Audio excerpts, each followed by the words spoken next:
থেকে তোমার সাথে আমার মেয়ের বিয়ের কথা বলে রেখেছিল তোমার বাবা। জানি মন্ত্রী মশাই, সেই জন্যই তো আপনি আমার বাবাকে পুলিশের চাকরিটা দিয়েছেন। ঠিক আছে। আরে ঠিক আছে, ওখানে রেখে দিয়ে যা, নোংরা জামা পরে এদিকে আসিস না। হয়ে গেছি বটে।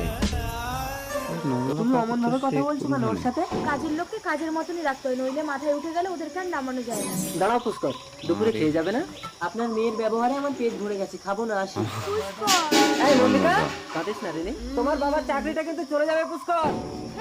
এই কুলক্ষণী, তোর জন্য একটা ভালো পাত্র হাতছাড়া হয়ে গেল, বেরিয়ে যা আমাদের ঘর থেকে। দিদিমণি, আমাকে বের করে দেবেন না, আমার মায়ের ওষুধ কিনতে হবে। এই নে, এই 20 টাকা দিয়ে তুই আর তোর মা বিষ কিনে খেয়ে নিবি। যা বেরো আমাদের ঘর থেকে। তোর জন্য কি আমি চাকরিটা হারাবো? তুই একটা কাজের মেয়েকে পছন্দ করে এসেছিস, চল মন্ত্রী সাহেবের পায়ে ধরে ক্ষমা চাইবি। বাবা, তুমি নিজেকে বাঁচানোর জন্য ছেলেকে বলে দিচ্ছ? তুই এত বড় কথা বললি পুষ্কর, আজ থেকে আর আমি নিজের কথা ভাববো না রে। দিদি, আমার ছেলে আপনার মেয়েকে পছন্দ করেছে। আরে বাবা সৌভাগ্য।